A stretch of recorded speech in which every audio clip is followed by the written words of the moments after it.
Welcome to This Week in Palm Bay. I'm Rosie. And I'm Buzz. We begin with the Palm Bay City Council's recent decisions, starting with the vote on property taxes. The City Council voted 4-1 to set the tentative ad valorem property tax millage rate for the upcoming fiscal year at 6.6 mils, a decrease from the current rate of 6.7 mils. While the tax rate is slightly lower, property owners will likely see flat tax bills because home valuations have increased. Due to rising valuations, the lower rate is expected to generate approximately the same amount of property tax revenue as last year. Council members also voiced concerns over a proposed state constitutional amendment on the November ballot that could restrict municipal revenues and impact future services. Mayor Rob Medina cast a lone dissenting vote, arguing that the city should set a higher tentative rate to prepare for storms and unexpected emergencies. Under Florida municipal rules, the tentative rate sets the maximum cap. It can be lowered during the budget process, but cannot be raised. The council also approved on first reading Ordinance 2026-20. The ordinance places a charter amendment referendum on the November 3rd general election ballot. If approved by voters, the amendment will require a special election to fill any city council vacancy with more than 1 year remaining on the unexpired term, removing the council's authority to appoint temporary replacements. Palm Bay resident Bill Batten spoke in support of the referendum during public comments. He noted that the change is an improvement over the current appointment process, though he preferred a 6-month vacancy threshold. The ordinance requires a second reading at a subsequent meeting to finalize its placement on the ballot. In infrastructure decisions, the council awarded a $3.19 million contract to All Webs Enterprises for drilling new water production wells. The project will expand groundwater capacity at the city's water treatment plants to support service demands. The council also voted 4-1 to restore the end-of-meeting public comment session, a reversal of a previous policy that restricted comments to specific agenda items.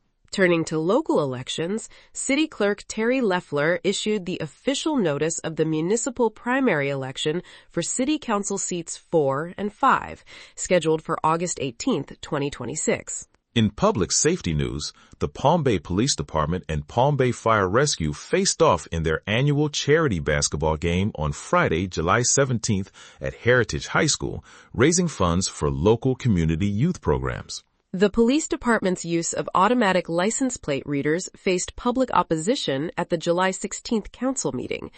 Resident Sheena Wallace argued that the flock safety cameras track citizen movements without warrants, which could expose the city to legal liability. City Attorney Patricia Smith clarified that neither the U.S. Supreme Court nor the 11th Circuit Court of Appeals has ruled license plate readers unconstitutional, noting that surveillance case law continues to evolve. Councilman Kenny Johnson added that the council is reviewing operational policies and boundaries for the license plate reader program with the chief of police. Physical safety concerns were also raised by resident Parker Allen, who pointed out that flock safety drawings specify crash-worthy, slip-base hardware to prevent poles from shearing through vehicles during collisions. Allen contended that the local poles are installed behind guardrails without this safety hardware. Moving to local business, the 50-year-old Publix supermarket on Babcock Street permanently closed its doors on July 11th. The site will undergo complete demolition to make way for a rebuilt modern store. In education finance, successor trustee UMB Bank has entered a default restructuring agreement for $14.8 million in municipal bond debt. The school has struggled with declining enrollment, which dropped to 323 students this year. Successor trustee UMB Bank negotiated a settlement to sell the mortgage interest in the school facilities for $4.93 million in cash to satisfy senior creditors. Subordinate bondholders representing $6.64 million in debt were wiped out, receiving exactly $1 per series. The school remains open under the management of Director Madhu Langani and Director of Operations Marilyn Kinsel. In development expansion continues in the Northwest Corridor. The City Council approved the master plan for Everlands West, a 2,360-home residential development proposed by Lennar Homes on nearly 1,200 acres. Business networking is also rising.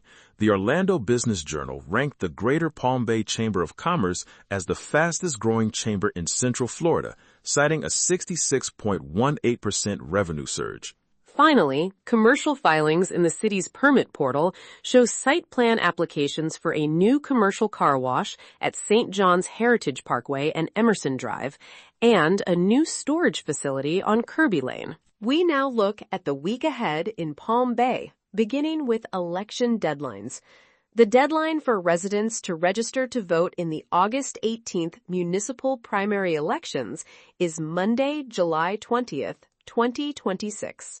Registration is required to participate in the primary, which features City Council Seat 4 and Seat 5 on the ballot. Residents can register online or at designated county offices. In school district updates, the Brevard Public Schools Board postponed public workshops on student conduct and cell phone search policies to late August to allow for additional reviews. Turning to community events, the Greater Palm Bay Senior Activity Center, located at 1275 Culver Drive, NE, will host its annual Christmas in July vendor fair on Sunday, July 26th, starting at 11 a.m. The Senior Activity Center also continues to host its weekly public bingo programs. Wednesday bingo starts at 11:30 a.m. and Friday night bingo begins at 6 p.m., both open to the public ages 18 and older. Business events are also scheduled.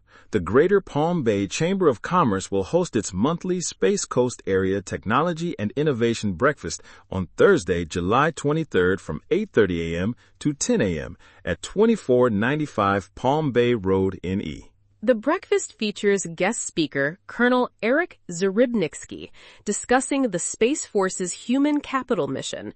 The Chamber also celebrated the grand opening of Club Pilates Palm Bay with a ribbon-cutting ceremony on Friday, July 17th. Weekly programs are also active at the local public libraries. The Franklin T. DeGroot Memorial Library on Minton Road is hosting Family Storytime on Monday at 10 a.m., Nintendo Switch Gaming on Monday at 3 p.m., and Drop-In Art Lab on Tuesday at 3 p.m.